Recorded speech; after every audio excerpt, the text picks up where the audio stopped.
Disclaimer paunawa, ang kwentong ito ay batay sa mga kwentong bayan at alamat na umiikot sa mga pangyayari sa isang baryo na may kakaibang karanasan tungkol sa mga aswang at mga sobrenatural na nilalang.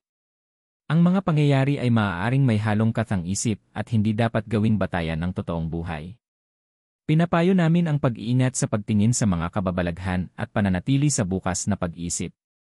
Ang kwentong ito ay nilikha upang magbigay aliw, magpabatid ng kultura, at itaguyod ang mga tradisyon ng ating bayan. Sa isang liblib na baryo sa probinsya, kilala ang mga tao sa kanilang mahigpit na paniniwala sa mga alamat at kababalaghan. Ang baryong ito ay halos hiwalay sa modernong mundo, kaya naman nananatiling buhay ang mga tradisyon at mga paniniwala na ipinasa-pasa mula sa mga ninuno. Sa baryong ito naganap ang isang kakaibang insidente na hanggang ngayon ay hindi malimutan ng mga taga-roon, ang isang bangkay na naglakad pauwi matapos ang lamay. Ang lamay ay isang mahalagang tradisyon sa baryong ito. Dito nagtitipon ang buong pamilya, kapitbahay, at mga kaibigan upang magbigay galang sa yumao. Sa bawat lamay may mga panalangin, pag-awit ng mga dasal, at pag-aalay ng pagkain. Ngunit higit pa rito, ang lamay ay panahon ng pag-ingat dahil paniniwala nila na sa mga araw na ito ay malapit ang kaluluwa ng yumao sa mundo ng mga buhay. Kaya't maraming nagdarasal upang maprotektahan ang kanilang mga sarili laban sa masasamang espiritu. Sa kwento natin, isang matandang lalaki ang pumanaw sa kanilang baryo. Siya ay kilala bilang isang tahimik at mabuting tao at mahal siya ng buong pamilya. Nangyari ang kanyang kamatayan isang gabi at agad na inihanda ang lamay. Dumating ang mga kamag-anak at mga kapitbahay, nagdala ng mga kandila, at sama-samang nanalangin sa kanyang hapaglamayan. Habang lumilipas ang mga araw, may mga kakaibang pangyayari na nararamdaman ng mga tao.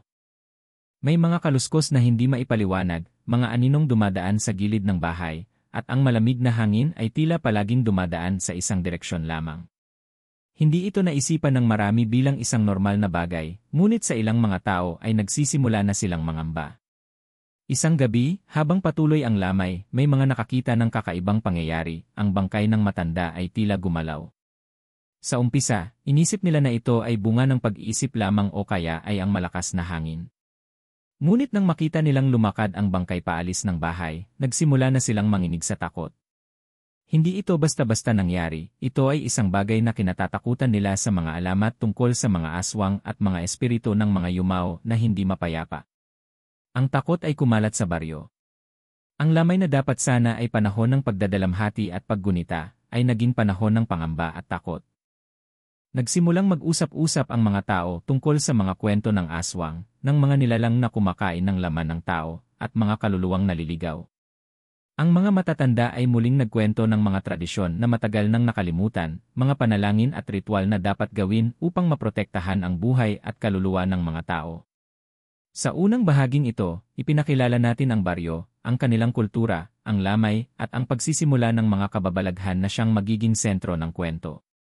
Sa susunod na bahagi, sisilipin natin ng mas malalim ang pangyayaring ito, ang mismong bangkay na naglakad at ang mga reaksyon ng mga tao sa paligid. Hindi nagtagal matapos ang mga unang gabi ng lamay, isang gabi na hindi malilimutan ng mga taga-baryo. Habang naglalakad ang mga tao pauwi galing sa lamayan, may isang nakapanliligaw ng mata na pangyayari na naganap, ang bangkay ng matandang namatay ay tila naglakad. Ang unang nakakita ay ang kanyang apo, isang batang lalaki na madalas na tumutulong sa bahay ng lola at lolo. Nasa likod siya ng lamayan nang makita niyang gumalaw ang bangkay ng kanyang lolo. Sa una, inisip niyang nagbibiro lamang siya sa sarili dahil sa dilim at pagod, ngunit nang makita niyang tumayo ang bangkay at unti-unting lumakad palayo sa bahay, hindi na siya makapaniwala. Takot na takot siya kaya dali-dali siyang tumakbo pauwi upang ipaalam sa mga kapitbahay. Nang marinig ng mga tao ang balitang ito, unti-unti silang nagtipon sa harap ng lamayan upang makita kung totoo nga ba. Ang iba ay nagduda at may ilan na nagsabing walang ganoong bagay na mangyayari, ang bangkay ay hindi naman talaga naglalakad. Ngunit may ilan ding nakapansin ng mga kakaibang galaw sa katawan ng namatay. Isang kapitbahay na matagal nang naninirahan sa baryo ang naglahad ng kwento tungkol sa mga sinasabing aswang na pumipitas ng kaluluwa ng mga yumao para gawing alipin. Anya, posibleng ang bangkay ay sinakop ng isang masamang espiritu o aswang kaya ito naglakad ng parang buhay. Ang takot ay lumago sa puso ng mga tao. Ang pamilya ng yumao ay nalito at nag-alinlangan. Hindi nila alam kung dapat ba nilang panatilihin pa ang lamay o kaya ay tapusin ito agad. Ang iba ay naniniwala na ang pangyayaring ito ay senyales ng isang sumpa, o kaya ay hindi papayapa ang kaluluwa ng yumao. Ang mga matatanda ay nagbigay ng payo na humingi ng tulong sa albularyo o manghihilot upang maitawid ang kaluluwa. Samantala, habang lumalala ang takot sa baryo, may mga nakakaramdam ng kakaibang lamig sa hangin tuwing gabi. Ang mga alagang hayop ay nagiging maingay at hindi mapakali. May mga nagsasabing may mga aninong naglalakad sa paligid ng lamayan at minsan ay naririnig ang mga bulong na hindi maintindihan. Ang sitwasyon ay lalo pang naging seryoso nang mapansin ng ilan na ang mga tao na malapit sa lamayan ay nakakaramdam ng pagkapagod, pagkahilo, at iba pang hindi maipaliwanag na sakit. Nagduda ang ilan na ito ay dulot ng sumpa o masamang espiritu na nagmumula sa bangkay. Ang mga kwento tungkol sa bangkay na naglalakad ay kumalat sa buong baryo. May mga kwentong nagsasabing nakita ng mga tao ang bangkay sa iba't ibang bahagi ng baryo, naglalakad ng walang direksyon, na para bang may hinahanap o gustong iparating. May mga nakakita rin na tila nakikipag-usap ito sa ibang mga nilalang na hindi nakikita ng iba. Sa kabila ng takot, may ilan na ninais alamin kung ano ang tunay na nangyayari. Isang grupo ng matatanda ang nagpasya na bantayan ang lamayan sa gabi upang makita ang bangkay kung ito nga ay naglalakad. Nakita nila ang kakaibang galaw ng katawan ng bangkay, na tila may kontrol sa mga galaw nito, ngunit walang buhay na apoy sa mga mata. Dahil dito, pinilit ng pamilya na magsagawa ng isang ritual upang maibalik ang kapayapaan ng kaluluwa ng yumao. Ngunit bago yon, kailangan nilang malaman kung ano ang sanhi ng ganitong pangyayari. Nalaman nila sa mga matatanda na may mga bagay na dapat silang alamin tungkol sa buhay ng yumao, kung may mga kasalanan ba siyang hindi napatawad, o kung may mga kaaway siya na maaaring naghahanap ng ganti.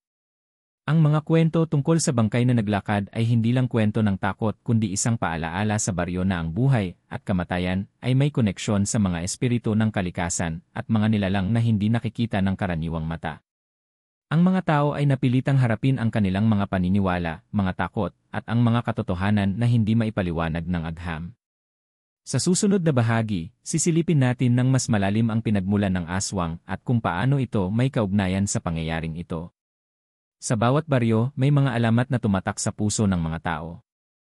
Sa maliit na nayon na ito, ang alamat ng aswang ay isa sa pinakakilabot na kwento na paulit-ulit na ipinapasa mula sa matatanda hanggang sa mga bata. Matapos makita ng mga tao ang bangkay na naglalakad pa uwi matapos ang lamay, unti-unting bumalik sa kanilang isipan ang mga kwento ng aswang. Ano ba ang aswang? Sa maraming paniniwala, ang aswang ay isang nilalang na nagbabago ng anyo, madalas ay tao sa araw at halimaw sa gabi. Kilala ito bilang isang nilalang na kumakain ng laman ng tao, lalo na ng mga sanggol o mga patay. Sa baryo, sinasabing ang aswang ay may kapangyarihang bumarangay sa mga bangkay upang magamit ang mga ito para sa kanilang mga masasamang gawain.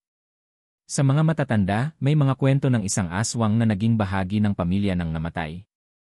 May mga nagsasabing ang matanda ay isang tagapagligtas dati, ngunit may lihim na kasalanan na hindi niya naituwid.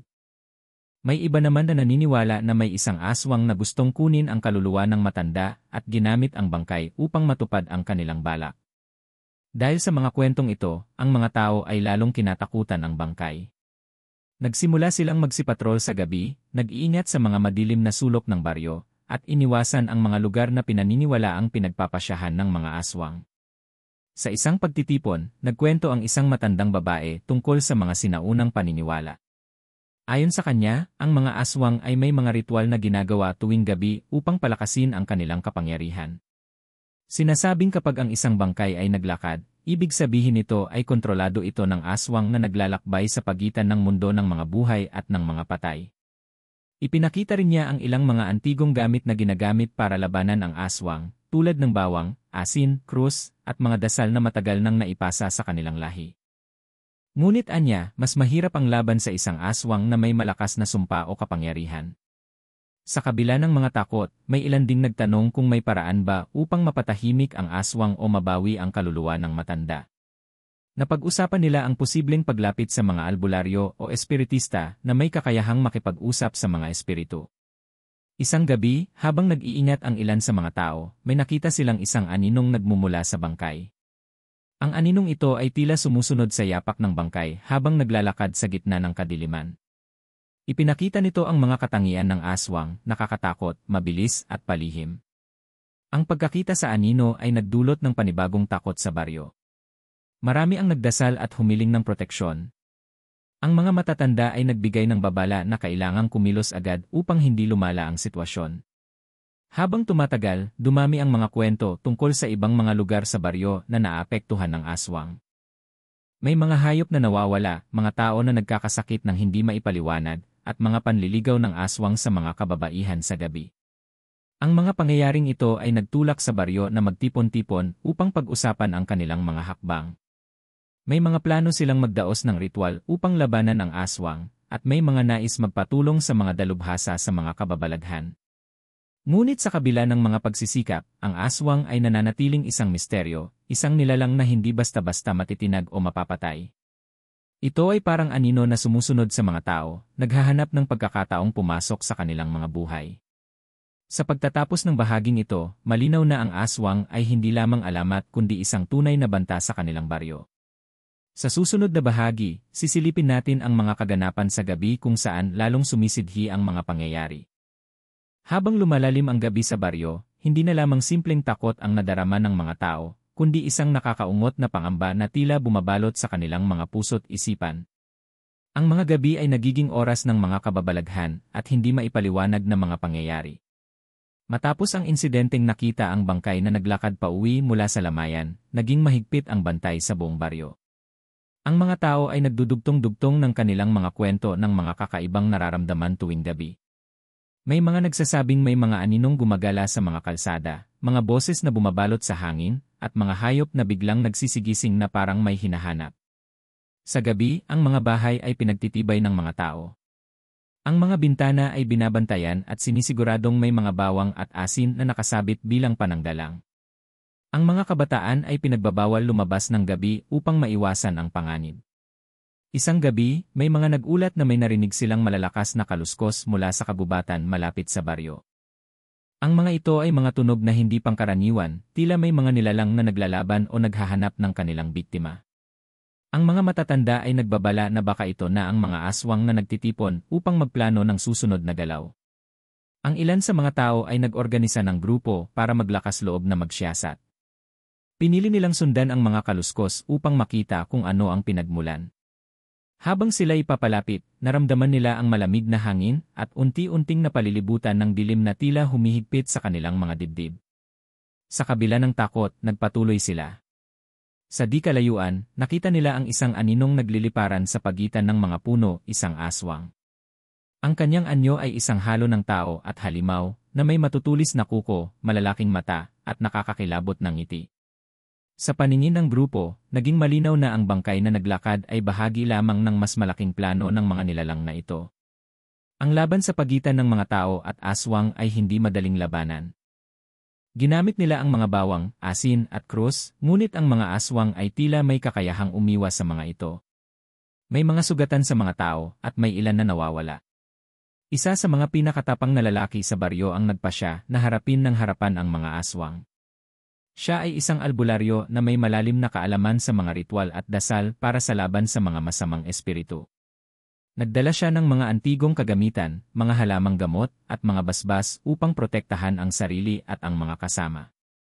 Sa pamamagitan ng mga ritual na kanyang isinagawa, pansamantalang napigil nila ang paggalaw ng mga aswang. Ngunit alam ng lahat na ito ay panandalian lamang. Ang mga aswang ay nagtatago at naghahanap ng pagkakataon upang muling umatake.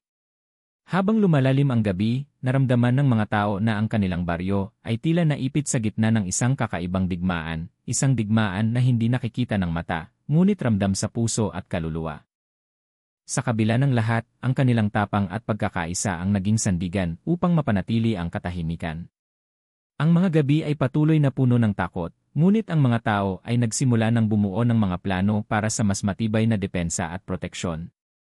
Sa pagtatapos ng bahaging ito, malinaw na ang laban sa pagitan ng mga tao at aswang ay hindi pa tapos. Ito ay isang mahaba at delikadong yugto na magbibigay daan sa mga susunod na pangyayari. Sa gitna ng lumalalang pangyayari, napagpasyahan ng mga matatanda at mga lider ng baryo na kailangan ng magsagawa ng isang malakas na ritual upang mapalayas ang aswang na kumokontrol sa bangkay at nagdudulot ng lagim sa kanilang lugar. Ito ang huling pag-asa upang maibalik ang katahimikan at kaligtasan ng kanilang mga pamilya.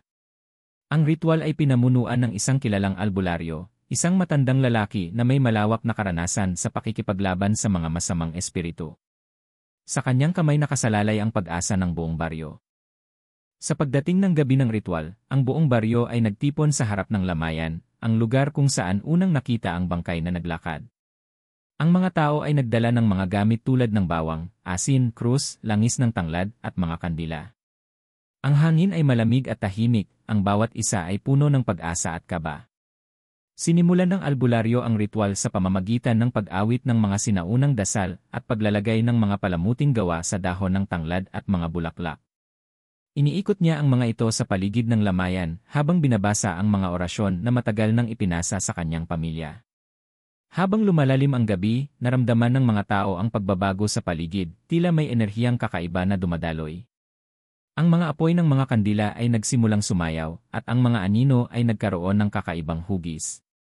Sa gitna ng ritual, biglang umulan ng malakas, na para bang ang kalikasan mismo ay sumasabay sa laban ng tao laban sa masamang espiritu.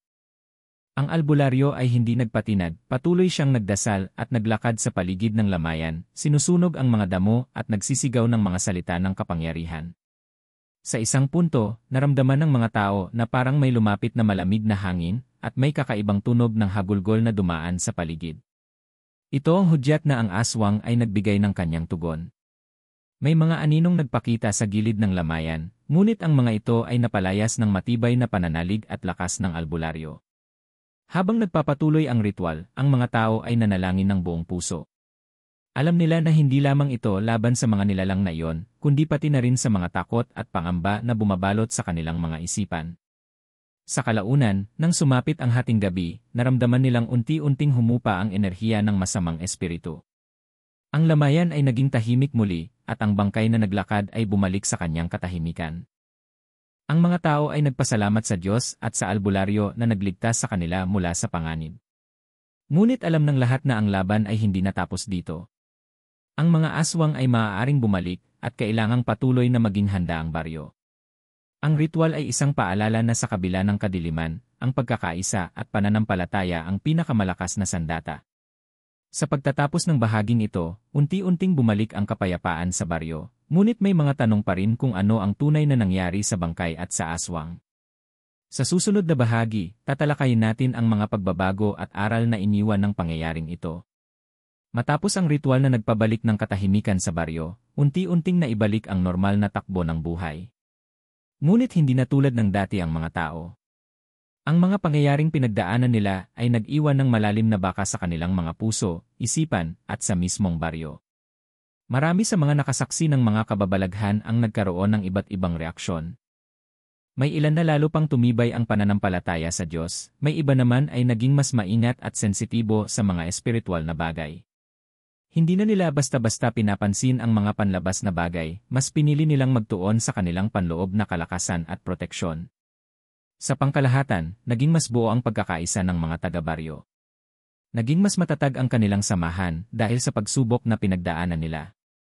Nagkaroon sila ng mas regular na pagtitipon upang magdasal at magbahagi ng mga kwento upang maipasa ang mga natutunan sa mga susunod na henerasyon. Gayunpaman, may ilan ding nagkaroon ng takot at trauma mula sa mga pangyayari. Ang ilang kabataan ay natatakot pa ring lumabas ng gabi, habang ang ilang matatanda ay nahirapang kalimutan ang mga nangyari sa lamayan. Ang mga bata ay minsan ay napapailing sa mga usapang tungkol sa aswang at mga anino, ngunit tinuturuan silang huwag matakot at manatiling matapang. Sa aspektong pang-ekonomiya, naapektuhan ang baryo ng bahagya. Ang ilang mga tao ay naging maingat sa mga gawain sa gabi, kaya't bumagal ang ilang aspeto ng kanilang pamumuhay. Ngunit unti-unti rin silang bumangon, nagsimula muli sa mga trabaho, at hinanap ang mga paraan upang mapalago ang kanilang komunidad. Isang mahalagang pagbabago ay ang mas mataas na paggalang sa mga albularyo at mga taong may kakayahang espiritual. Napagtanto ng lahat na hindi sapat ang lakas ng tao lamang upang labanan ang mga dikitang nilalang na ito, kaya't naging sentro ang mga albularyo sa mga pagtitipon at plano ng baryo. Nagkaroon din ng masusing pag-aaral tungkol sa mga paniniwala tungkol sa aswang at mga paraan upang maprotektahan ang sarili.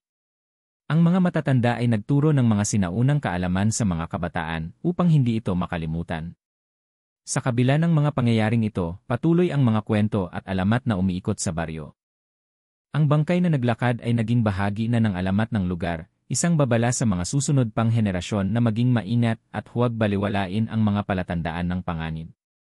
Isang araw, may dumating na isang manunulat mula sa lungsod na nais alamin ang tunay na kwento ng baryo. Pinagkwentuhan siya ng mga tao tungkol sa mga nangyari at ipinakita ang mga lugar na pinagdausan ng mga kaganapan. Ang kanyang pagdating ay nagbigay ng bagong pag-asa upang maibahagi ang kwento sa mas maraming tao at maprotektahan ang baryo laban sa mga masasamang espiritu sa hinaharap. Sa pagtatapos ng bahaging ito, malinaw na ang pangyayaring naganap ay nagdulot ng malaking pagbabago sa buhay ng mga tao at sa kultura ng baryo. Ngunit ang laban sa pagitan ng kabutihan at kasamaan ay patuloy pa rin at ang kanilang pagkakaisa ang magiging susi sa kanilang kaligtasan. Sa gitna ng takot at panganib, may mga kwento ng katapangan na nagbigay pag-asa sa buong baryo.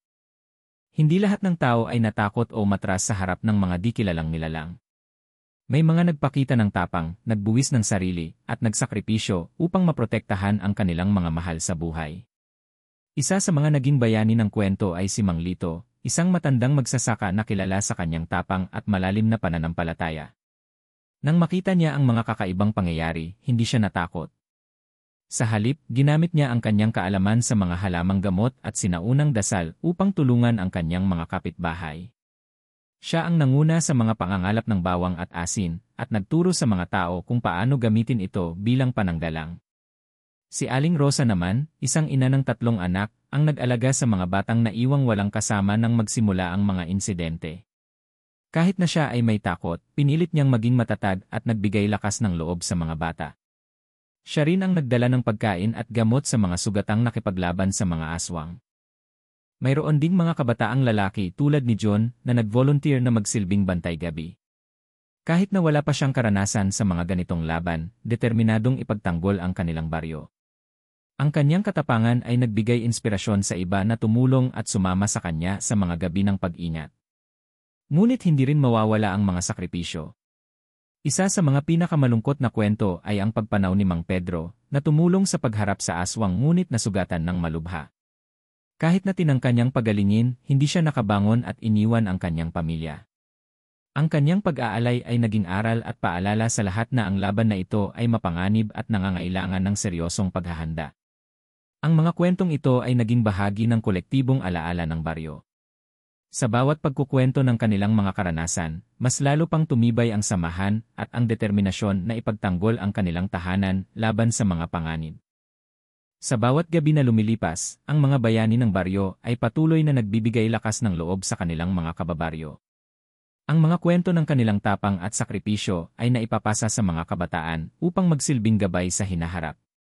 Sa pagtatapos ng bahaging ito, malinaw na ang katapangan at pagkakaisa ang tunay na sandata ng baryo laban sa dilim ng mga aswang.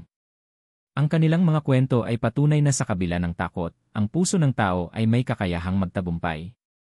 Pagkatapos ng mga nakalipas na pagsubok at mga sakripisyo, ang baryo ay nagtipon muli upang magbigay ng huling panata, ang pangakong patuloy nilang poprotektahan ang isa't isa laban sa mga panganib, lalo na sa mga aswang na minsang bumulabog sa kanilang kapayapaan. Sa gitna ng isang tahimik na gabi, sa harap ng lumang puno sa gitna ng baryo, nagsama-sama ang mga matatanda, kabataan, at mga pamilya upang muling itaguyod ang kanilang samahan at pananampalataya. Dito, nagpasya silang gumawa ng isang formal na panata na ipapasa sa bawat henerasyon, isang panata na magsisilbing gabay at proteksyon para sa lahat. Pinangunahan ito ng albularyo na nagsalita tungkol sa kahalagahan ng pagkakaisa, pananalig, at ang paggalang sa mga tradisyon at kaalaman na magpapanatili ng ligtas na pamumuhay. Ipinaliwanag niya na hindi sapat ang tapang lamang, kailangan din ang patuloy na pag-aaral at pag-ingat upang harapin ang mga darating panghamon. Bilang simbolo ng kanilang panata, nagtanim sila ng isang punong kahoy na tinawag nilang punong panata. Ang puno ay magiging alaala ng kanilang laban sa kasamaan at ang kanilang pangakong patuloy na magmamalasakit sa isa't isa. Mula noon, naging mas organisado ang mga gawain sa baryo. Nagkaroon sila ng mga regular na pagpupulong upang pag-usapan ang kaligtasan at kung paano mapanatili ang kanilang mga tradisyon. Ang mga matatanda ay nagsilbing mga tagapagturo sa mga kabataan ng mga ritual at kaalaman laban sa mga aswang. Hindi lamang sa usaping espiritual nagkaroon ng pagbabago. Nagsimula ring pagtuunan ng pansin ang mga pangangailangan ng bawat pamilya, kalusugan, edukasyon, at kabuhayan. Ang pagkakaisa ay naging pundasyon upang umunlad ang buong komunidad. Sa kabila ng lahat, hindi nila nakakalimutan ang mga nangyari. Ang kwento ng bangkay na naglakad ay patuloy na pinag-uusapan, ngunit ngayon ay may kasamang aral at pag-asa. Ang mga tao ay natutong harapin ang mga takot nila ng may tapang at pananampalataya. Sa huli, ang kwento ng baryo ay naging inspirasyon hindi lamang sa kanilang komunidad kundi pati na rin sa mga kalapit na lugar. Isang patunay na sa kabila ng kadiliman, may liwanag na magbibigay daan sa pag-asa. Na 25